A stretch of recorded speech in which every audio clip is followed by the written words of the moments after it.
The House Judiciary Committee has released the entirety of former special counsel Jack Smith's closed-door testimony from earlier this month.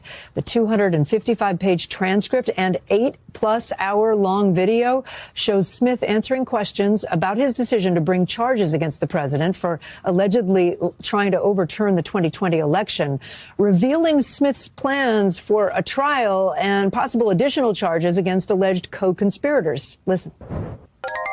Our case was built on, frankly, Republicans who put their allegiance to the country before the party. And so the president got information from people he trusted on other issues. He rejected it whenever it didn't fit him staying in office. I want to bring in Gary Grumbach, who's been following this breaking news, this developing news. Gary, obviously, it's very long. We're talking about 8 hours of video, and I know you and your team are still parsing through it, still trying to figure out what. The House Judiciary Committee has now released the full closed-door testimony of former special counsel Jack Smith from earlier this month, a massive 255-page transcript accompanied by more than 8 hours of video. In that testimony, Smith explains why he decided to charge the president over the alleged effort to overturn the 2020 election. He also outlines how he intended to try the case and suggests that additional charges could still be brought against certain alleged co-conspirators. According to Smith, the case was built in large part because some Republicans chose loyalty to the country over loyalty to the party. He said the president repeatedly sought advice from people he trusted, yet discarded that advice whenever it conflicted with his determination to stay in power. At the same time, there has been a major development in New York. Judge Juan Morong has issued what amounts to an extraordinary warning to Donald Trump, signaling that financial penalties are no longer enough to stop his repeated violations of court orders. The judge revealed that as far back as March 2026, he had already concluded the fines were not working and might have to consider jail time if Trump continued defying the court. That is what makes this moment so remarkable. A judge openly raising the possibility of jail for a sitting president who keeps ignoring judicial orders. This is no longer ordinary legal conflict. It is unprecedented territory.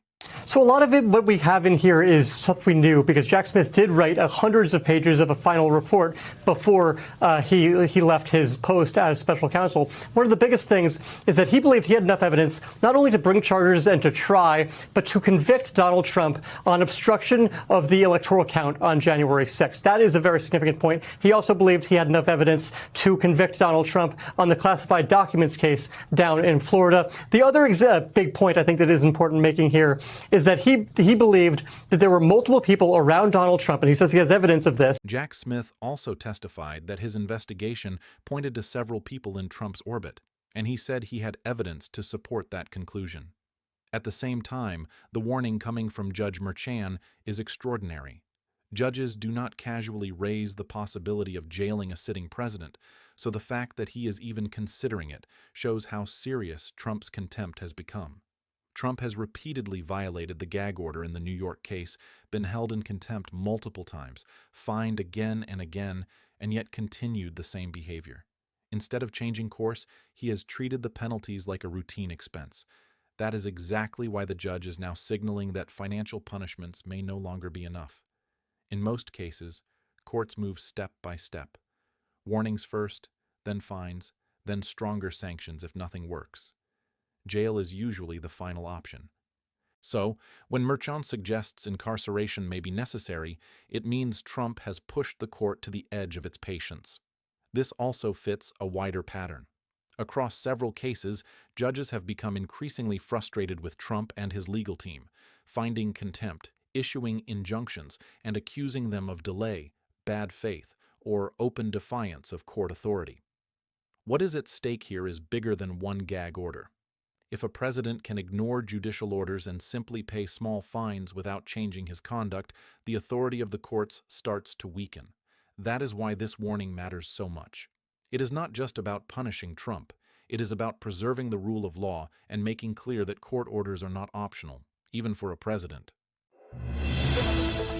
There's breaking news. CNN's Kara Scannell is joining us. She has the latest on these late-breaking developments involving an effort by House Democrats to get President Trump's financial records. So what are you learning, Kara? Been subpoenaed for them. That is a huge win for Congress, which has been seeking access to the president's financial records, both Mazars, the accounting firm, and also with Deutsche Bank. Now, the judge in a 41-page ruling said, that's right, well, so a federal judge has just ruled that Donald Trump's accounting firm, Mazars, is required to turn over his financial records and documents to the House committee. Un juge fédéral a ordonné au cabinet comptable Mazars de transmettre les dossiers financiers de Donald Trump à une commission de la Chambre, ce qui marque une nouvelle étape importante dans l'examen de ses affaires financières.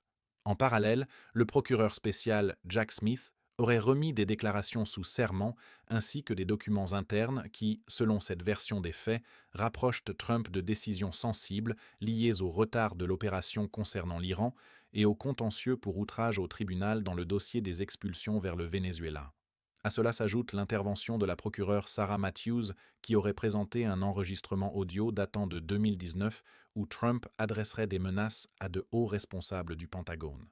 Cet élément est décrit comme pouvant appuyer des accusations d'obstruction à la justice et de pression sur des témoins.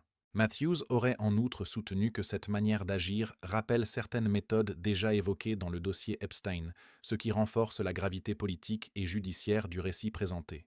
L'audience aurait également été marquée par le comportement de l'avocate de Trump, Alina Habba, que la juge Howell aurait sanctionné à 7 reprises pour outrage, en raison de multiples interruptions pendant les débats. Dans l'ensemble, le passage dresse le portrait d'un étau judiciaire qui se resserre. Entre la remise forcée de documents financiers, les témoignages sous serment, l'audio présenté comme compromettant et les incidents en audience, la situation est décrite comme de plus en plus dangereuse pour Trump. Le commentaire va même plus loin en suggérant que cette accumulation de procédures, de sanctions et d'éléments à charge pourrait préparer le terrain à des conséquences extrêmes, allant d'une éviction du pouvoir à une arrestation, voire à des poursuites et condamnations sur plusieurs chefs fédéraux.